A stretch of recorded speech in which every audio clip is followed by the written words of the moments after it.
नमस्कार साथियों, स्यूट 60 के इस ऑनलाइन प्लेटफॉर्म पे मैं स्वप्निल पंडित आप सभी का बहुत बहुत स्वागत करता हूँ। मेंस 2023 को मद्देनजर रखते हुए हमारी एक टेस्ट सीरीज चलती है जिसको हमने नाम दिया है रेस। तो उस रेस का आज टेस्ट नंबर 172 है।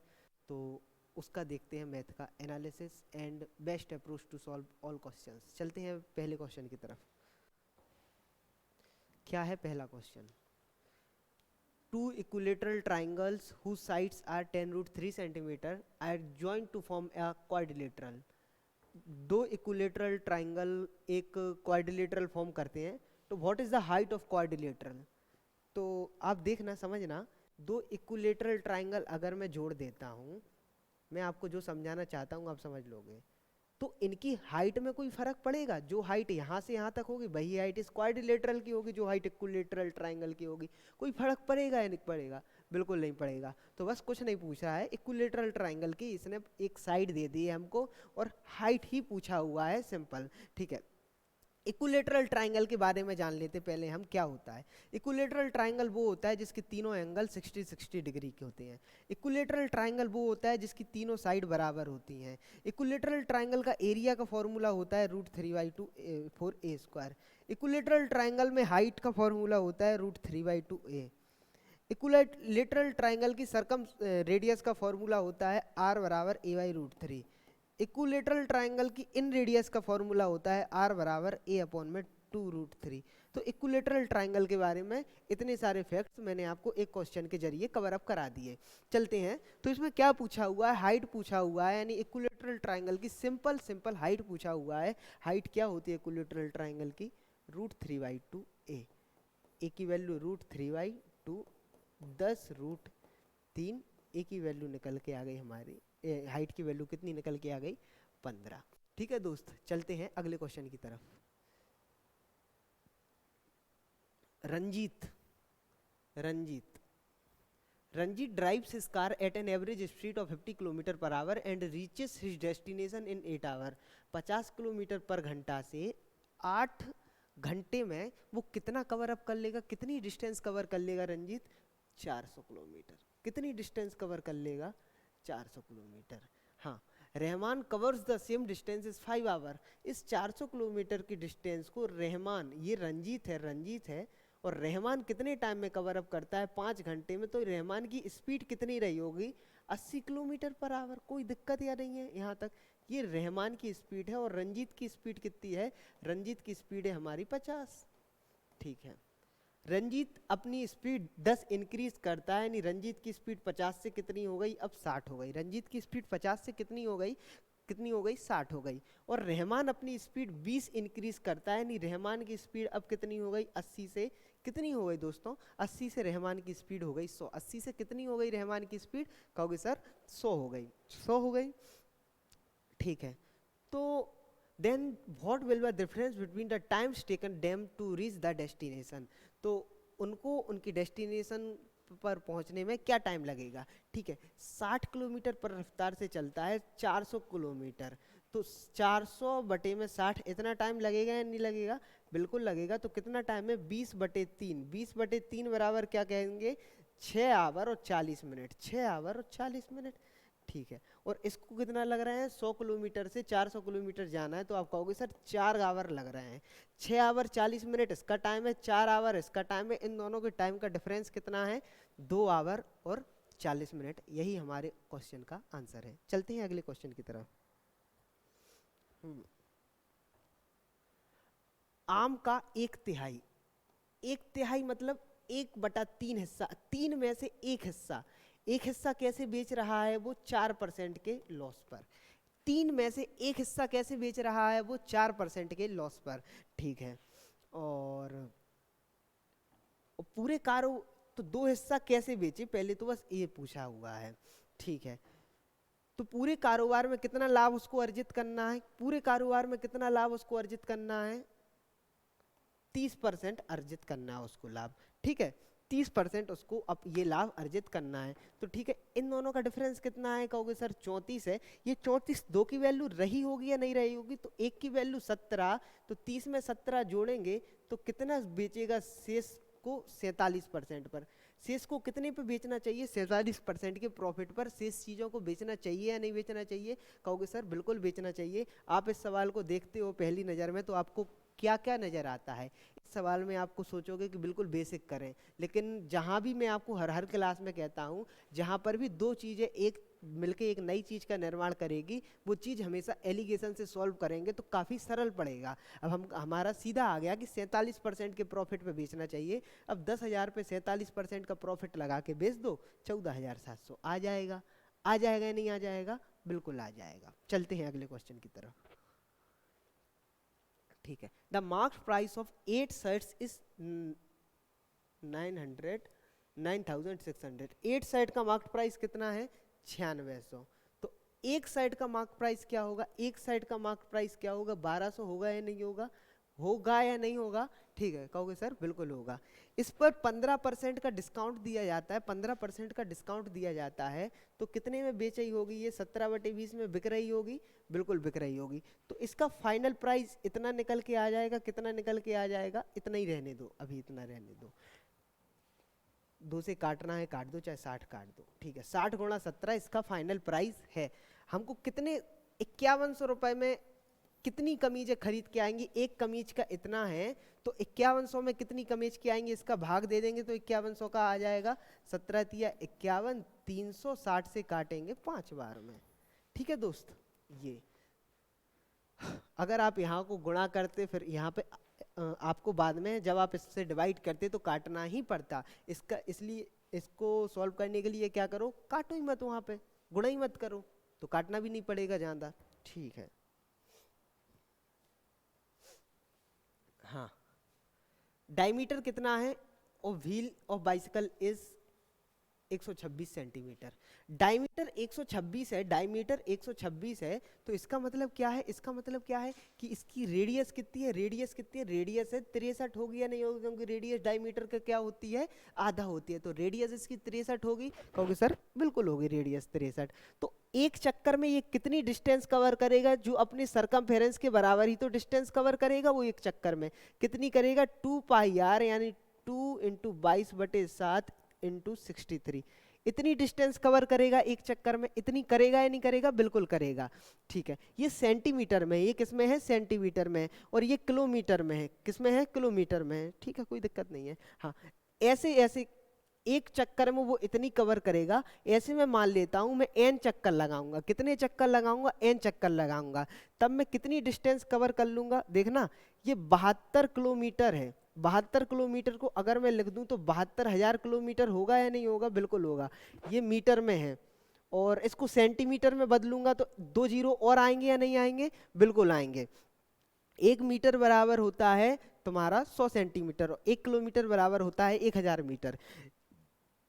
72 किलोमीटर बराबर 72,000 मीटर मैंने लिख लिए थे। दो जीरो ये सेंटीमीटर के आ गए। ठीक है, हाँ, ये कितने टाइम में करती है डिस्टेंस कवर? ये पूरे 60 मिनट में इतनी डिस्टेंस कवर करती है। लेकिन कितने मिनट तक चलाना है हमको? 33/2 मिनट ही चलाना है। कितने चलाना है? 33/2 मिनट। इस इक्वेशन को ही सॉल्व करना है, हमारा आंसर आ जाएगा 22 दूनी 44, 11 दूनी 22, 11 तिया 33। ठीक है, 7 नाम 63, 9 8 72। कितने जीरो हैं? 1 2 3 4 5 है ना। 9 8 72, 1 2 3 4 5। ठीक है, अब कहाँ और कट तो और कुछ तो नहीं कट रहा। हाँ, एक बिंदी से एक बिंदी इधर गई। 3 से काटेंगे ये 2 बार में। 2 दूनी 4 से काटेंगे ये 20,000 में। ठीक है, और क्या? और ये 4 से कटेंगे 5,000 में। और कुछ भूल तो नहीं रहे? भूल नहीं रहे। एन की वैल्यू कितनी आ गई दोस्तों? 5,000। ठीक है, चलते हैं अगले क्वेश्चन की तरफ। क्या है अगला क्वेश्चन? हाँ, 2 person A and B are given 2040 रुपए पर वीक। ठीक है, each by their employer if the amount given to B is 140% of the amount given A।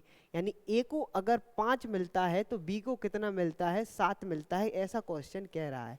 क्या कह रहा है question, if the amount given to B is 140% to the amount given of A, इतना मिलता है या नहीं मिलता है, दोनों को मिलके कितना मिल रहा है, 12 मिल रहा है, और इसी 12 की वैल्यू दी हुई है 20 40, और किसका पूछा हुआ है, ए का पूछा हुआ है, यानी 5 की वैल्यू हमसे पूछा हुआ है, यानी ये 17 बार में कटता है 170 170।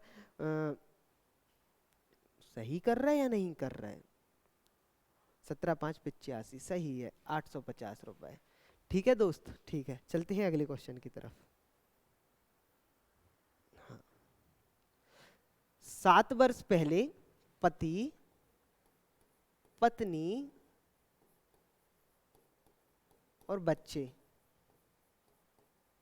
सभी की आय कितनी थी, 42 वर्ष थी, 42 गुणा 3 कर दूंगा तो 7 वर्ष पहले ये तीनों 126 के थे या नहीं थे। हाँ, 9 वर्ष पहले पत्नी और बच्चे कितने के थे, 36 वर्ष के थे। ये 7 वर्ष पहले की कहानी है, ये 9 वर्ष पहले की कहानी है। पत्नी और बच्चे कितने थे पत्नी और बच्चे यानी इन दोनों की वैल्यू 36 दूनी 72 थी या नहीं थी, बिल्कुल थी। हाँ, ये 7 वर्ष पहले करने के लिए ये भी 2 साल बड़ा होगा, ये भी 2 साल बड़ा होगा, यानी 7 साल पहले, यानी 7 साल पहले पत्नी और बच्चे की आयु कितनी थी, ओवरऑल 76 थी या नहीं थी।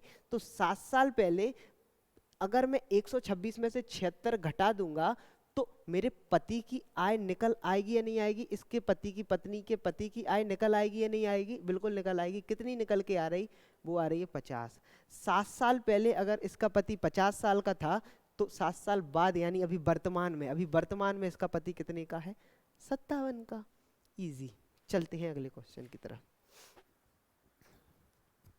हाँ, जब भी ऐसा फॉर्मेट याद आता है तो हमको क्या क्या याद आता है, हाँ, जब भी x माइनस 1/x बराबर a होता है तो x स्क्वायर प्लस 1/x² बराबर क्या होता है, a स्क्वायर प्लस 1।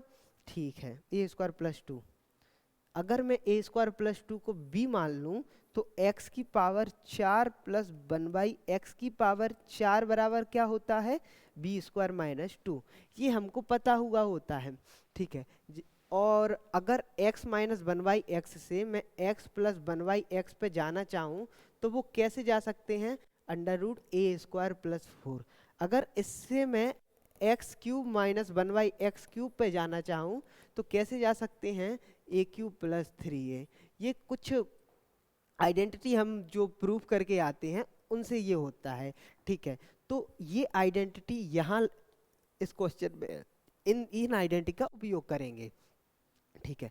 ये 2599 ये b स्क्वायर माइनस 2 की वैल्यू है या नहीं है, ठीक है। तो b स्क्वायर माइनस 2 बराबर हमारा 2599 है, तो b स्क्वायर बराबर कितना होगा, 2601, जो हमारा b बराबर कितना आ जाएगा आपका 51। 51 का होल स्क्वायर होता है 2601, ठीक है। यानी अब हम यहाँ तक पहुँच गए, जबकि हमको पहुँचना यहाँ तक है x, क्योंकि x माइनस 1/x की ही वैल्यू हमसे पूछा हुआ है, ठीक है। यानी ये a स्क्वायर प्लस 2 की वैल्यू है या नहीं है, 51। कहोगे सर बिल्कुल है, यही तो b की वैल्यू थी। तो a स्क्वायर की वैल्यू कितनी होगी, 49 होगी, तो a बराबर कितना आ जाएगा, 7 आ जाएगा। होले होले हो जाएगा प्यार, होले होले हो जाएगा क्वेश्चन। चलते हैं अगले क्वेश्चन की तरफ। ओ सेंटर है, ठीक है। एक tangent draw at a point A intersect to the extended diameter at point B। Extended diameter क्या है, QP एट B, ठीक है। A पे यहाँ से निकलती है BAQ बराबर ये कितना दिया हुआ है, 105 दिया हुआ। ये डायमीटर है, ये 105 है, तो ये कितना होगा, 90 होगा या नहीं होगा। ये हमारा 90 है, ये 105 है, तो ये कितना बचा, ये हमारा कितना बचा, ये बचा हमारा 15। कितना बचा, ये हमारा 15 बचा, ठीक है। ये 15 है, तो जो एंगल रेडियस और टेंजेंट जो ये कॉर्ड और टेंजेंट के बीच में बनता है, भाई उसके सामने वाली साइड पे बनता है या नहीं बनता है, बिल्कुल बनता है, आपने थ्योरम में पढ़ा हुआ होगा। ये 90 है, ये 15 है, तो ये कितना बचेगा, ये हमारा बचेगा 75। ये कितना बचेगा हमारा 75 बचेगा। क्वेश्चन में हमसे ये वाला एंगल भी पूछा जा सकता था, ये 105 है, ये 15, वैसे तो इस क्वेश्चन का आंसर 75 आ गया। ये वाला एंगल भी पूछा जा सकता था, वो क्या होगा, ये 105 है, ये 15 है, ये पूरा एक ट्राइंगल बन रहा है, 105 15 120 हो गए, तो ये कितना बचेगा 60 बचेगा। ठीक है, 60 और 15 75, देखो यहाँ से भी ये एक्सटर्नल एंगल से ये भी प्रूफ हो रहे हैं। ठीक है, और कुछ बचा है इस क्वेश्चन में एंगल निकालने को। मैं क्या करता हूँ, मैं जब भी मेरा मूड ऐसा वैसा होता है, तो आपका भी इसमें ट्रायंगल सर्कल ज्योमेट्री में दिमाग चलेगा। मैं क्या करता हूँ, जैसे भी दिमाग वगैरह ख़राब होता है कुछ भी, तो ऐसा सर्कल लेता हूँ, यहाँ से कॉर्ड खींची, यहाँ से कॉर्ड खींची, और जितनी भी प्रॉपर्टी आती हैं वो अप्लाई करता हूँ। तो एक हिसाब से प्रैक्टिस भी होती जाती है। फिर देखता हूँ अगर मैं और क्या क्या कर सकता हूँ इसमें। अगर मैं यहाँ से ऐसी कॉर्ड खींच दूँ, यहाँ से ऐसी कॉर्ड खींच दूँ, और यहाँ से ऐसी कॉर्ड खींच दूँ, यहाँ से ऐसी कॉर्ड खींच दूँ, तो ये दो एंगल कैसे पता करेंगे। तो ऐसे मतलब ये करता रहता हूँ मैं, आप भी करते रहा करेंगे अगर फ्री टाइम में हो। वैसे तो सीजीएल वाले एस्पिरेंट को फ्री टाइम कम ही मिलता है। ठीक है, चलते हैं आगे। The speed of a train is 2/6 time the speed of a car. तो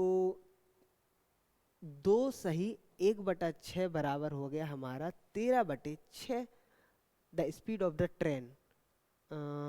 हाँ, अगर कार की स्पीड और ट्रेन की स्पीड देखी जाए, तो कार की अगर 6 है तो ट्रेन की 13 है। देखो ये क्वेश्चन कह रहा है 2/6 टाइम। ठीक है, रेलगाड़ी की 4 कार की 4 से इतने टाइम ज़्यादा है। ठीक है, ये स्पीड का रेशियो आ गया हमारा या नहीं आ गया, बिल्कुल आ गया। ठीक है, कार 9 घंटे में कितना चलती है, इतना चलती है, तो कार की स्पीड निकल के आ जाएगी 486 डिवाइड बाय 9 करूंगा, तो कार की स्पीड निकल के आ जाएगी मेरी 54 किलोमीटर।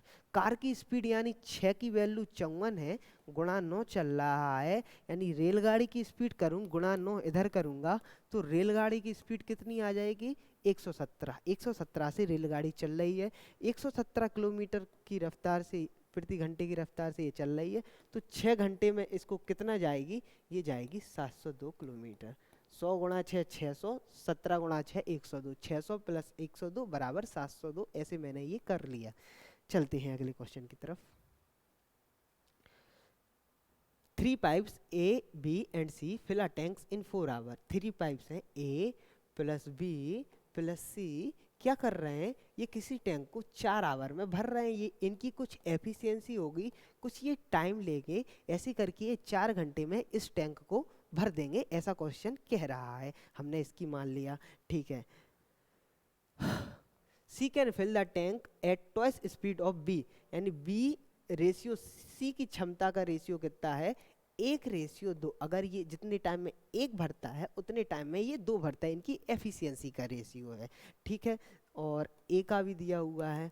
ठीक है, and pipe B can fill the tank at thrice the speed of A, यानी अगर ये एक जिस स्पीड से A भरता है उस स्पीड से ये 3 भरता है। ठीक है, जिस स्पीड से ये 1 भरता है उस स्पीड से ये 3 भरता है। ठीक है, तो इनका रेशियो इक्वल करो, यहाँ गुणा 3 कर देंगे, ऊपर वाले रेशियो में यहाँ भी गुणा 3 कर देंगे, तो 1:3:6 है या नहीं है मेरा इनकी रेशियो का, इसका एफिशिएंसी का इनका रेशियो 1:3:6 है। 1:3:6 ये मेरा एफिशिएंसी का रेशियो है। ठीक है, तो ये तीनों 4 घंटे में भर सकते हैं, यानी 6 3 9 1 10, 10 गुणा 4, यानी टोटल मेरा वर्क कितना हुआ, टोटल मेरा वर्क हुआ 40। कितना हुआ टोटल मेरा वर्क, 40 हुआ। इस 40 काम को कौन करना है, ए करना है। एक की एफिशिएंसी, तो कितना टाइम लगेगा 40 आवर। कितना लगेगा 40 आवर। ठीक है, चलते हैं अगले क्वेश्चन की तरफ। हाँ, कोई एक बल्लेबाज है, बल्लेबाज क्या कर रहा है कि 15वीं पारी में 92 रन बना रहा है। 15वीं पारी में 92 रन बना रहा है।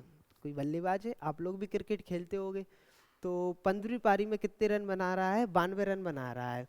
तो उसका जो एवरेज है, जो इसका एवरेज है वो प्लस का 4 हो जाता है। जो इसका एवरेज है वो कितना हो जाता है, प्लस के 4 हो जाता है। कितना हो जाता है उसका एवरेज दोस्त का, उस दोस्त का एवरेज प्लस का 4 हो जाता है। तो वो पूछ रहा है कि 15वीं पारी के बाद में उसका औसत क्या है। तो आप मुझे एक बात बताओ, अगर ये आया है, तो पहले, इससे पहले 14 पारी थी, 1 2 3 4 5 6 7 8 9 10 11 12 13 14, तो हर एक में 4 बड़ा होगा या नहीं बड़ा होगा इसके आने से, यानी +4 एक में भी हुआ होगा, +4 इसमें, +4 इसमें, हर एक पारी में हुआ होगा। तो ऐसे ऐसे 14 पारी में +4 हुआ होगा, तो कितना पहले एक्स्ट्रा वो लेके आया होगा, 56 लाया होगा या नहीं लाया होगा, ठीक है। और एक +4 अपना 15वां खुद का भी लाया होगा, एक +4, यानी कितना एक्स्ट्रा लाया है ये सब लोगों के एवरेज से, वो इतना एक्स्ट्रा लाया है, 60 एक्स्ट्रा लाया है ये सब लोगों के एवरेज से। सब लोगों के एवरेज से कितना एक्स्ट्रा लाया है, 60 एक्स्ट्रा लाया है। और ये वैसे रन इसने कितने बनाए हैं, 92 रन बनाए हैं। अगर मैं इसमें से एक्स्ट्रा घटा देता हूं तो जो पहले लोगों का एवरेज था वो आ जाएगा, कितना आ जाएगा, 14। जब ये नहीं आया था तब इसमें से घटा देता हूँ, कितना आ जाएगा, 32। जब ये नहीं आया था तो लोगों का, 14 लोगों का एवरेज कितना था, 14 पारियों का एवरेज कितना था, 32 था। जब ये नहीं आया था तो 14 पारियों का एवरेज कितना था, 14 पारियों का एवरेज था, 32 था, ठीक है। अब ये आ गया है तो 15 पारी के बाद कितना एवरेज होगा, 32 + 4 36। अब ये समझाने के लिए आपको डेविएशन मेथड से इतना लंबा गए, वरना इस क्वेश्चन को आप मन ही मन में कर सकते थे। कैसे कर सकते थे, कहीं से 15 पारियों में +4, हर एक पारी में +4 लेके आया, 15 पारियों में 60 माइनस कर दो, 32 हो गए, 32 4 36 आंसर। कर सकते थे, बिल्कुल कर सकते थे। एवरेज के जितने भी क्वेश्चन आए, कोशिश किया करो कि इसको डेविएशन से सॉल्व करें। अगर आपने नहीं पढ़ा है तो पढ़ रखिए, वरना क्लास के जरिए तो मैं आपको समझाता ही हुआ चलूंगा। चलिए, ये दिया हुआ है sin थीटा बराबर cos थीटा। कैसे, ये cos थीटा इधर जाएंगे तो ये कैसा होगा, sin थीटा बराबर cos थीटा। और sin थीटा बराबर cos थीटा कब होते हैं, जब थीटा बराबर क्या होता है, 45 डिग्री, तभी होते हैं, बिल्कुल होते हैं, ठीक है। इधर भी थीटा बराबर 45 रखेंगे, इधर भी थीटा बराबर 45 रखेंगे। इस पर थीटा बराबर 1/√2 का whole square plus whole square बराबर कितना, 4। 1/4 प्लस 1/4 बराबर कितना, 1/2। यही हमारा है आंसर। चलते हैं अगले क्वेश्चन की तरफ।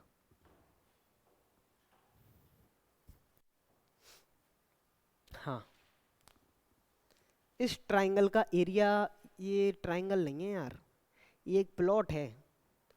ये कोई पटवारी का नक्शा आया होगा तो वही ले आए एसएससी वाले, है ना। आपके यहाँ भी आता है पटवारी का नक्शा, अच्छा। क्वेश्चन नहीं आते ऐसे, तो ये एसएससी में आते हैं ऐसे क्वेश्चन, हाँ। इन्हीं की मती मारी गई, है ना। और सरल क्वेश्चन कौन देता मैथ के, हाँ। चलो ठीक है, तो अब इसका, इसने 4 5 ट्राइंगल बने हैं। देखो, ये इस ट्राइंगल शेप में इसका खेत है, इस ट्राइंगल शेप में इसका खेत है, इस ट्राइंगल में इसका, इस ट्राइंगल में भी इसका। तो इसमें ये बेस होगा और ये क्या होगा, हाइट होगा। तो इस वाले ट्राइंगल का एरिया कितना निकल के आ गया, 1/2 ए इंटू जेड। हर एक ट्राइंगल है तो 1/2 मैंने कॉमन ले लिया, ठीक है। इस वाले ट्राइंगल का कितना निकल के आ गया, 1/2 B into Y, B into नहीं, A into Y, A into Y plus इसका कितने निकल के आएगा, बी इंटू क्या लिखा है, ये टी लिखा, हाँ, बी इंटू टी। और इसका कितना निकल के आएगा, सी इंटू एक्स। तो ये इस ट्राइंगल का एरिया निकल के आ गया। जो आंसर दे वो हमारा है, सी है, डी है, सी है, डी कुछ नहीं है, ठीक है।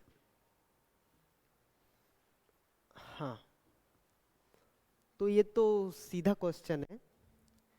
क्या होता है, a³ plus b³ plus c³ minus 3abc बराबर क्या होता है, a plus b plus c, a plus b plus c का whole square minus 3ab plus bc plus c। यही होता है, नहीं होता है, बिल्कुल होता है। तो बस इसी में हमको वैल्यू रखना है, a 9, इसका होल स्क्वायर 81 माइनस 18 तिया 54, ठीक है, ठीक है। हाँ, तो कर लेना, आंसर आ जाएगा। देख रहा को सही है, आंसर है वहाँ पे 243, ठीक है। The angle of elevation of top of the tree from a point of the ground which is 30 metre away from the base is 30 degree. The angle of elevation from the top of the tree, कितना है angle of elevation?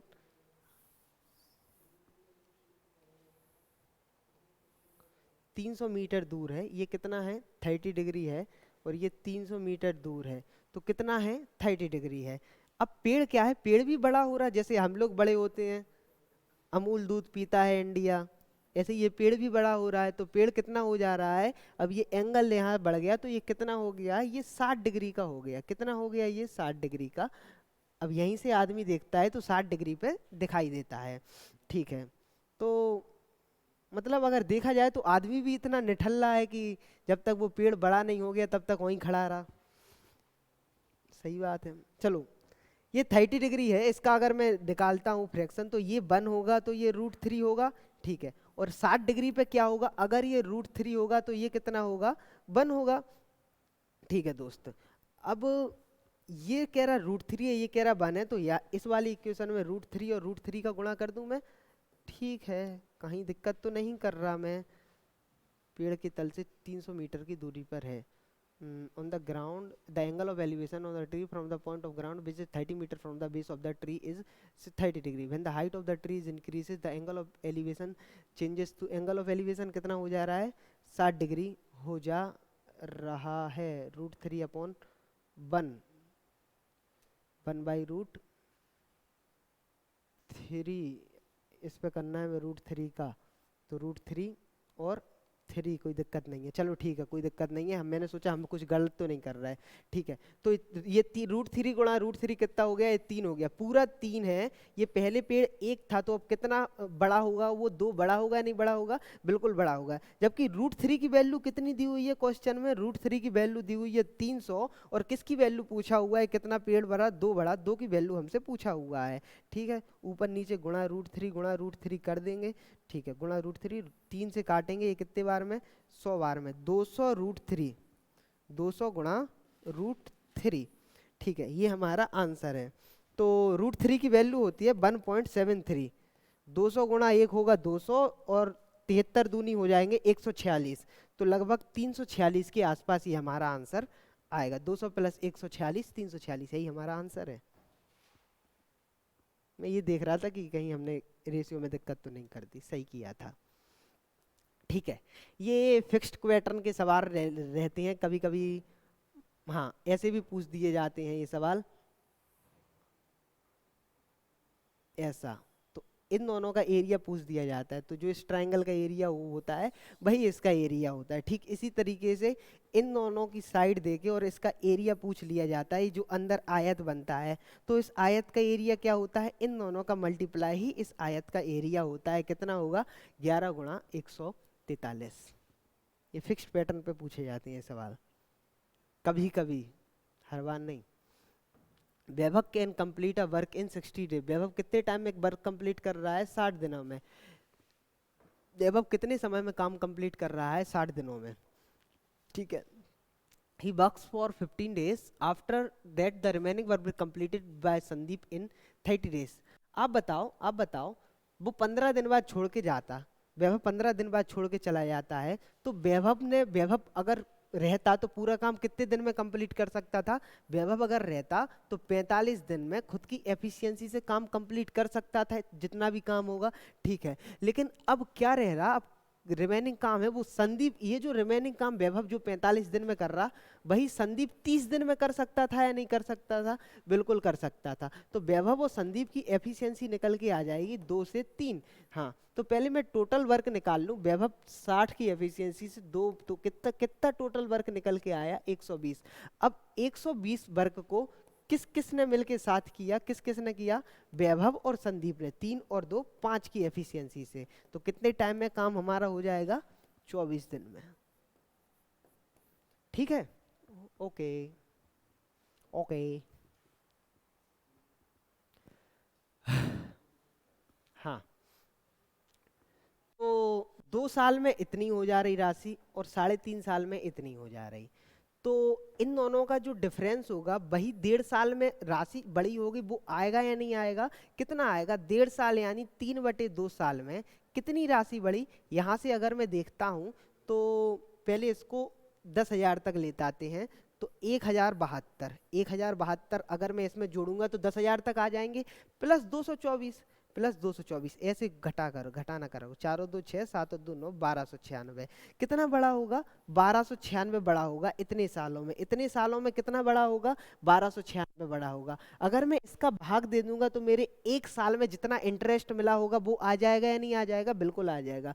लेकिन 2 साल में इतनी हो रही राशि, तो मैं गुणा 2 कर दूंगा तो मेरा 2 साल का इंटरेस्ट निकल के आ जाएगा, इतना जो भी मुझे 2 साल में इंटरेस्ट मिला होगा। तो कितना मिला है मुझे 2 साल में इंटरेस्ट? 2 गुणा 2 ऊपर जाएंगे, 3 से काटेंगे 432, तो 2 साल में 432 गुणा 4 1728। 4 चौको 16, 32 चौको 128, 1600 प्लस 128 1728, ऐसे मैंने किया। हाँ, तो 2 साल में 1728 रुपए इंटरेस्ट मिला, 2 साल में 1728 रुपए ब्याज मिला, और टोटल कितने हो गए? 8928। यानी कितना रुपए प्रिंसिपल रहा होगा? प्रिंसिपल रहा होगा आपका 7200। कितना रहा होगा प्रिंसिपल? 7200। 2 साल में 1728 मिल रहे हैं, 2 साल में 1728 मिल रहे हैं, तो 1 साल में कितना मिलेगा? 864। 1 साल में 864 मिलेगा, 864 ब्याज मिलेगा 7200 रुपए पर, गुणा 100 कर देंगे तो मेरी क्या निकल के आ जाएगी? रेट परसेंटेज निकल के आ जाएगी। यही पूछा हुआ है, 2 बिंदी से 2 बिंदी 72 से काटेंगे 12 बार में, ये हमारा आंसर। ठीक है, चलते हैं अगले क्वेश्चन की तरफ। ठीक है, वैसा कुछ खास क्वेश्चन है नहीं, लग रहा होगा आपको, लेकिन है नहीं। इसका होल स्क्वायर करता हूं मैं, x प्लस वाई का होल स्क्वायर बराबर 1 का होल स्क्वायर। जैसे ही मुझे इसका होल स्क्वायर दिखा तो मैं समझ गया कि डबल होल स्क्वायर का क्वेश्चन है, क्योंकि एक्स वाई का होल स्क्वायर अगर एक्स वाई का होल स्क्वायर नहीं रहता तो यानी सिंगल होल स्क्वायर का क्वेश्चन था, यानी हमको 2 बार होल स्क्वायर करके क्वेश्चन बनाना पड़ेगा। इस तरीके से इस क्वेश्चन को अंडरस्टैंड करना। ठीक है, तो ये क्या निकल के आ गया? X square plus Y square plus के 2x वाई बराबर 1।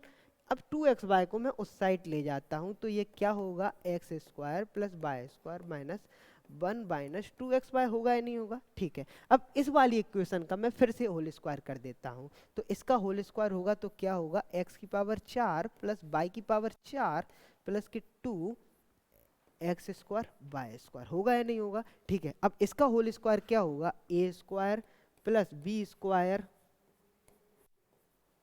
माइनस 2ab होगा या नहीं होगा? कहोगे सर बिल्कुल होगा। ठीक है, इसकी वैल्यू मुझे दी हुई है, इसकी वैल्यू कितनी है? 19, इसकी जगह मैंने लिख दिया 19। ठीक है, ये इस साइड जाएंगे तो कितनी, और ये इस साइड जाएंगे तो क्या होगा? ये 18 बराबर होगा किसके? 2x square Y square minus 4x Y के। ठीक है, बिल्कुल होगा। अब मैंने 2 का कॉमन लिया, 2 का कॉमन लेके इससे भाग दे दिया तो बचेगा 9 बराबर क्या होगा? X square Y square minus 2x Y बराबर 2x वाई। इसकी ही वैल्यू पूछी हुई थी और इसकी वैल्यू कितनी आ गई मेरी? 9। इस क्वेश्चन को बेसिक से ही करना पड़ेगा और मेथड नहीं है। ठीक है, अगले क्वेश्चन की तरफ चलते हैं। हाँ, तो 77 सेंटीमीटर क्या है? इसका डायमीटर है, तो इसकी रेडियस क्या होगी? 77/2। ठीक है, तो इसका जो सरकमफेरेंस निकल के आएगी वो कितनी होगी? 2 गुणा 22/7 गुणा 77/2, ये सरकमफेरेंस निकल के आएगी। ठीक है, ये हमारी सरकमफेरेंस निकल के आ गई 2 गुणा 22/7 गुणा 77/2। कोई दिक्कत किसी को? कोई दिक्कत नहीं होगी। ठीक है, अब ये किसके बराबर होगी? ये किसके बराबर होगी? ये होगी आयत के परिमाप के बराबर, आयत के पेरीमीटर के बराबर, जो क्या होगा? जो होगा twice of a plus B, जिसमें a लेंथ होगी और b ब्रेथ होगी। ठीक है, तो इसकी लेंथ इसकी ब्रेथ का 142% है। अगर ब्रेथ 50 है या अगर ब्रेथ 100 है तो लेंथ 142 है, यानी इसका रेशियो निकालता हूं तो मैं 50 से कितना आता है? 71। 50 से कितना आता है? 71, पहले इसको सॉल्व कर लेते हैं। 11 2 से काटेंगे 2 बार में, 22 गुणा 11 242। 242 किसके बराबर है?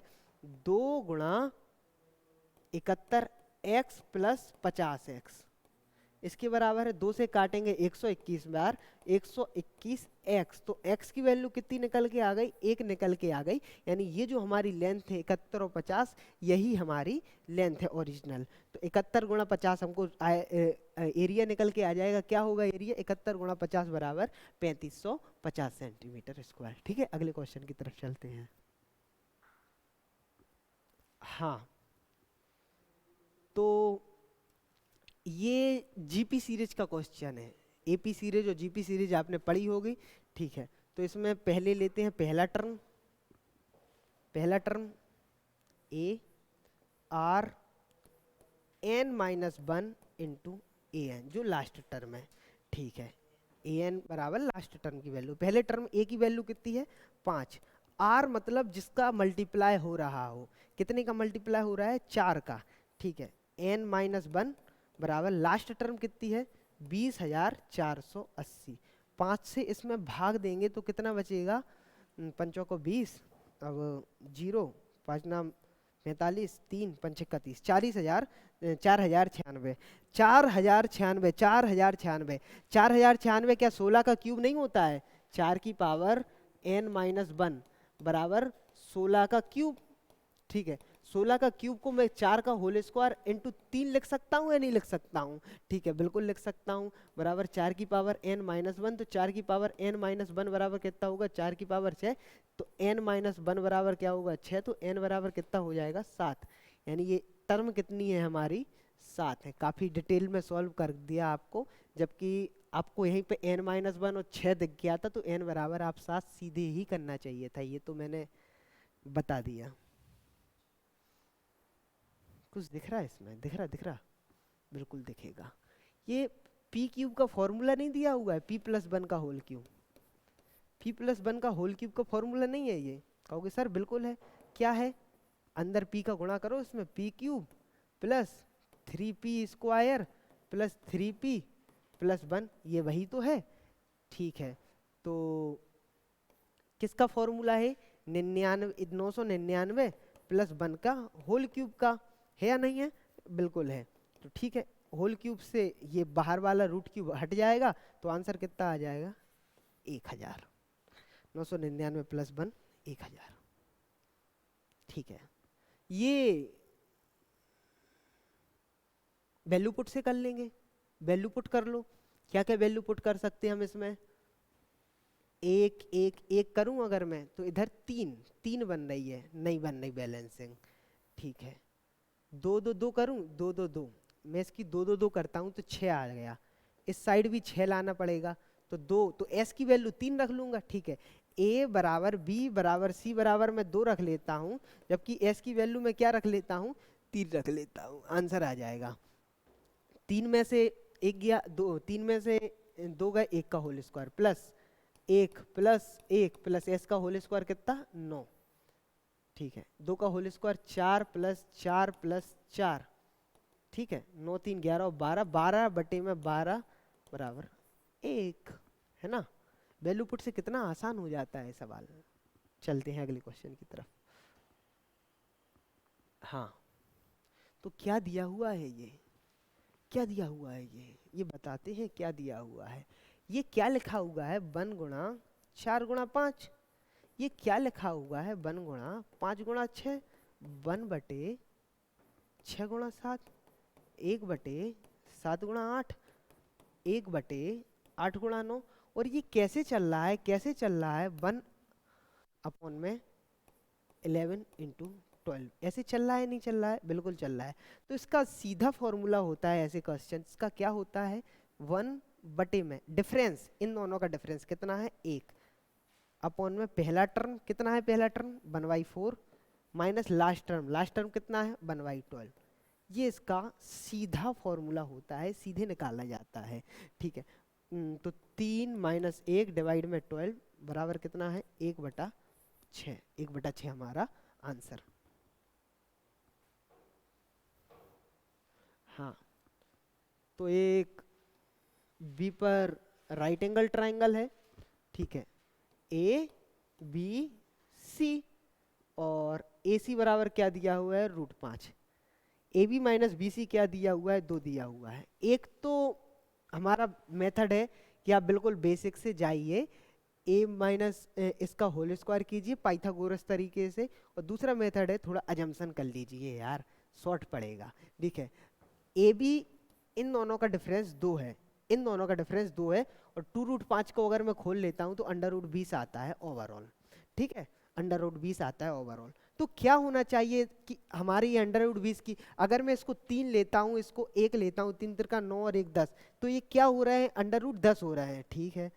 अगर मैं इसको 4 लेता हूँ, इसको 2 लेता हूँ, क्योंकि 2 डिफरेंस है तो 2 लेना, चच्चों को 16 और 4 20, तो √20 सेटिस्फाइड हो रहा है, बिल्कुल हो रहा है। तो इसकी वैल्यू है 4 और ए बी की वैल्यू 4 है, और इसकी वैल्यू कितनी है, 2, ऐसे समझ लो, ठीक है, बिल्कुल समझ गए आप, समझदार हो। तो कॉस स्क्वायर ए की वैल्यू क्या होगी, cos square A, cos square A यानी 4 का whole square 16/20, 16/20 minus cos square C की वैल्यू क्या होगी, सी की वैल्यू क्या होगी, 2 का होल स्क्वायर अपॉन में √b होल का, 2 का होल स्क्वायर कितना होगा, 4/20। तो बराबर में क्या आ गया मेरा, 12/20, 12/20 बराबर क्या है, 3/5। चलते हैं अगले क्वेश्चन की तरफ। पाई चार्ट कर लेंगे आप, हाँ। तो maximum possible value of n, n की जब यूनिट डिजिट कितना होना चाहिए इसका, यूनिट डिजिट कितना होना चाहिए, 4 7 एन का मल्टीप्लाई करूंगा मैं 7 2 9 में, इसका मल्टीप्लाई करूंगा 3 4 5 में, इसका मल्टीप्लाई करूंगा 5 4 3 में, ठीक है। तो एन की मैक्सिमम पॉसिबल वैल्यू मैं क्या रख सकता हूं, क्वेश्चन बस ये पूछ रहा है, ठीक है। 5 गुणा 3 15 एंड में, और यूनिट डिजिट हमेशा कितनी आना चाहिए, इस पूरे की 5 आना चाहिए, 5 नाम 45, यहाँ पर भी 5 है।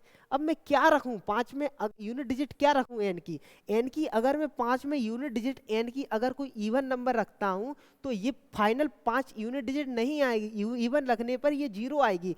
अगर मैं ऑड नंबर रखता हूं तो मेरी यूनिट डिजिट 5 ही बनी रहती है।